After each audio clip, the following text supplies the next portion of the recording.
All right, so in the last few weeks, we went over the history and the geography of the Old Testament. This week, let's move to the New Testament. But in order to do that, we have to review just a couple things from the Old Testament era. Of course, we started out the history of Israel with Abraham and then their time in Egypt, and Moses led them out of that. And then they had the period of judges. Moses was the first judge and Samuel was the last judge. That was their form of government while they were in the land. And then Samuel anointed the first two kings. And so this weird little shape here represents the monarchy. It was united for 120 years and then it split into two nations. They didn't really fight a civil war over the split like America did over when we were trying to divide. But they did split into the north and the south, Israel and Judah. And the north ended sooner. They were more wicked, less godly. And so they went into captivity. They were captured, taken over, and deported by the Assyrians. But the southern kingdom lasted about 150 years longer. And they were taken over and deported by the Babylonians, both to the same place, which would be here in what is modern day Iraq. And that is this green period here. We call it the exile because the bulk of the population was taken away into, as slaves really, into another country. It's really hard to overstate the importance of the exile for the formation of the Bible in Old and New Testament times. But let me just reiterate, this was the land that God promised to Abraham. This was the land that Moses led the people into. This was the land where God chose to dwell on earth, in Jerusalem, in the temple, in the Ark of the Covenant. This was their land. And they fought to take it over under Joshua, and they had their tribal allotments. And the attachment of the people of Israel to this land is very difficult for us in America to understand. If you feel a patriotic attachment to this nation, multiply that by 1 million and you'll get what's going on over here. I grew up in Pennsylvania and I still feel an attachment to the place I grew up, but I don't have those roots. When I do go back for visits, I see all my high school friends and I see family members that still live there. And it's a great thing. But even if you take my family, even if I had stayed in the same town where I grew up, my family moved to Pennsylvania in 1912. They came over as immigrants from Italy and they bought land in Pennsylvania. The point is, at best, even if we had all stayed in that same town that my grandmother's family bought in 1912, at best that's 110 years of heritage I would have. And I knew my grandparents with my friend, their grandparents knew each other, and everyone we know and everyone we married is in that same small town. That's 100 years. That's nothing. Israel was in their land for 800 years. 400 years as the judges and then 400 years as kings. And it's such a small nation. We talked about that last week. You could ride a bicycle across the whole nation in one afternoon. The close-knit bonds and the history and the roots they had it's just impossible for us to grasp how deep and strong that was. And when they were taken out of that land and taken to Babylon, It was devastating to them. Maybe the way you could get a feel for it is if you use this analogy, which I've used before, but imagine if America was taken over by China and we were all 300 million of us, all taken as prisoners to China. And we're told we're going to be there 70 years minimum. I'm thinking, in 70 years, I'm going to be 107. There's no way I'm going to live that long. My kids, however, they'll be in their 70s, 73, 75, 78, 79. My kids might make it back. Their kids definitely will. And so we get over there, and all of this American heritage, I'm thinking, we got to hold on to this. So I'm raising my kids in China, and I'm telling them about Christmas, and they don't have that here, but we celebrate that. And any other Americans who happen to be in your town over there in China, you get together and you talk about, Christianity and freedom and George Washington, and we're trying to teach our kids all this stuff because it's all going to be lost. And when we see our kids being like, yeah, well, my friends at school, they're all Shinto, and I think that's kind of a cool thing. We're like, no. We got to hold on. We got to hold on to it. And we're teaching them about Easter, and we're celebrating. And so from China's point of view, all these white people, they've got all these weird traditions and these other holidays, but whatever. And our kids are like, okay, we're trying to hold on to it. Now, some of them are going to go and just assimilate and just be like, forget that. I want to be like my friends at school. But some of them are going to hold fast to what we've been teaching them and trying to preserve, because we don't want our heritage to die out.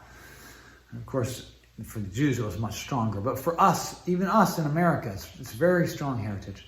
So now we're over there. We're getting old. And we've been teaching, trying to instill it in our children all our lives. We're talking about it on our deathbed. Don't forget, you're going to go back. It's going to be great. I know you don't remember the land, but it's so great. It's so much better here. The weather's better. And we're talking all, how great it was. Then we die. And our children, they know how important it was to us, and they love us, and they teach it to their children. And then when my children are very, very old, and their children have also been brought up in it, they do go back.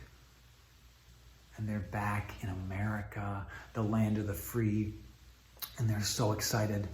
And they go back, and the few people who were left, remember I said 300 million are gone, so there's a few people. I mean, obviously, if they're going to capture people, they're not going to take the homeless people, and they're not going to take, they're going to take the people that they think are going to be valuable prisoners. So the lowest echelon of society stays. That's what happened in Israel, and that's what happens in my fake little scenario about America. So now imagine we go back, and the few Americans who didn't get captured, the lucky ones, they're all Muslim. And we're like, what? You didn't have to go. Do you know any idea how hard we work to preserve our heritage? And they speak a different language now. And they've all intermarried with people that China sent over. They're a different race now, and they have different language, and they're completely changed. But they kind of, let's just imagine in this scenario, they became Muslim, but they kind of mixed it together with Christianity, and it's sort of a weird amalgamation. And we get back and we're like, you didn't go. You didn't have to be slaves for 70 years. Would you realize how hard we worked to hold on to our heritage, and you just gave it up? Imagine the anger and the bitterness that you would feel towards those Americans who just gave up their heritage. And you worked so hard in another place. You were an outcast because you held on to your heritage.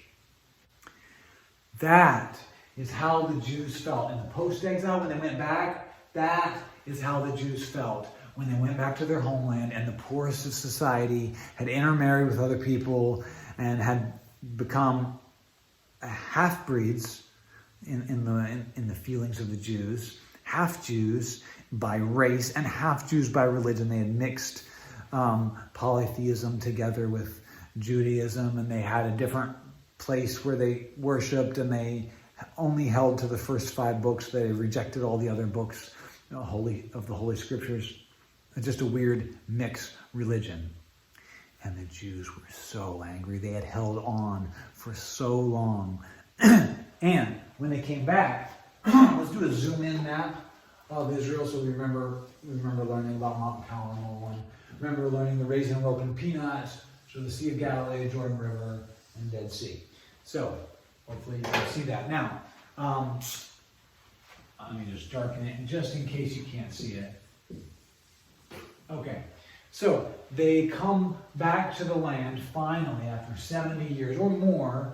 They came back in 3 major ways, and they're trying to rebuild. But there's still that group of people. And so what happens is, over time, after the return, the group of people who were left concentrated in this middle area, okay? And it became known as Samaria, which was the major city. It had been the capital of the northern kingdom, the city of Samaria. And so this region and these people became known as the Samaritans. They lived in Samaria. And the bulk of the Jewish people came to this, which had been the kingdom of Judah, the nation of Judah. But when they come back, as we're moving now towards New Testament times, it becomes known as Judea, from Judah. So we've got Judea and Samaria, and then up around the Galilee region, there are a lot of Gentiles there, but some Jews come back to this region. So this is the Galilee region around the sea, and there is a significant Jewish population in Galilee, but none in the Samaritans. And by the time Jesus is born, these borders are pretty solidified. So these are the hated Samaritans, and these are the Jewish populations, sections of it. And they're different territories, and of course, by the time Jesus is born, Rome has taken over. By the way, after they move back to the land, another thing that was very sad for them, not only had the people who were left rejected everything they had clung to, but it wasn't free anymore. It wasn't their kingdom. They went back to their country, but they were still owned by the Persians who let them go back. The Babylonians took them, and the Persians took over the Babylonians. The Persians said, hey, you can go back if you want. They were a lot more lenient, but they still owned them. So it was a frustrating situation to be back in their land, but we're supposed to have a descendant of David on the throne, and we don't. From that point on, really from this point on, they never had autonomy again, because the Babylonians owned them here, the Persians owned them here, and let them go back. And then Alexander the Great came in and took over, and so then they were owned by him. And of course, his kingdom got split up between his generals after he died. And for a while, one of the countries owned them, the Seleucids, and then the Ptolemies owned them. They were sort of a battleground, being taken over by different kingdoms. They did have one brief period of autonomy under the Maccabees. You might have heard of that. Little window of self-governing there, but it wasn't a descendant of David. Anyway, very quickly, Rome came in and took them over, and they never had autonomy. Jews never had autonomy in the land again until 1948. So, by the time Jesus comes on the scene, this is where we're at. There's little territories by the Roman Empire, and you've got some Jews here and some Jews here. This is the main important, because you've got Jerusalem right here. And the Jews from Galilee were not quite as prestigious, but they were still Jews, and they would come down for the festivals and all. But the Samaritans were really hated. Now, Notice that Jesus spent most of his ministry with the Galilean Jews. And a much smaller portion of his ministry here. Jesus was not catering to the pride and prejudices of the Jewish elites. They were the ones who killed him. And you might remember that in Jesus' teachings, often he would use the Samaritans. Think about the story of the Good Samaritan, right? It is a Jewish Levite and a Jewish priest who don't help the man who fell into the hands of robbers, but it's the Samaritan who does. Think about the significance of what Jesus is saying there. If you think your religiosity and the fact that you go to the temple all the time and you're doing all the right things and you're doing all the rituals and you're studying the scriptures, if you think that that is what makes you clean in the eyes of God, you are wrong. You get a feeling, it's so easy to get a feeling for your own righteousness because of your religious things. But guess what? Guess who was the one who actually helped the guy? It was the Samaritan. It is not about your pedigree. It is not about how much you go to church. It is not about how well you know the Bible. It is not about any of those things.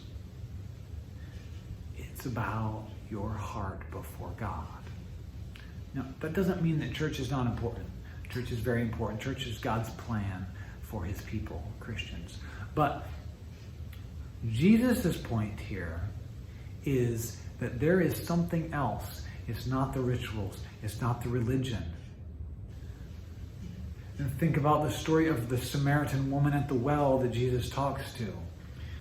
John very clearly contrasts her with Nicodemus in chapter 3 and chapter 4 of his book. And Nicodemus is this prestigious, educated man who's very important, and he does everything right according to the law. And the Samaritan woman is a Samaritan and a woman and uneducated and immoral, and she sleeps around and all those issues. And when Jesus goes to Nicodemus, he's like, Jesus, I want to believe in you, but I'm kind of scared, and I'm not going to let anyone know that I'm your follower. And when Jesus goes to the Samaritan woman, she says, Jesus, your forgiveness is what I've been looking for. And she goes and tells everybody.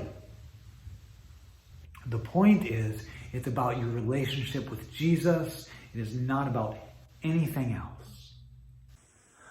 I mean, think about the story where Jesus talks to people on Judgment Day. They say, Lord, Lord, didn't we serve you and do things in your name all the time? And he says, I never knew you. Depart from me, you workers of iniquity. The qualification for being one of God's people is knowing him. The criteria for being one of God's people is knowing Jesus, not ministering and doing things and activities and rituals and taking communion. And there's none of those things, even if some of those are very, very important. The basic criteria is whether or not you know Jesus Christ, because it's your connection to him and what he did for you on the cross that saves your soul, and nothing else. It is not by works of righteousness which we have done. It's by his grace that we're saved. So Jesus and the gospel writers are using this racial prejudice and hatred and generational bitterness at these people to make important points about our relationship with God. And this is just one of the many examples of why it's very important to know some of the history and geography of the Bible in order to understand it fully.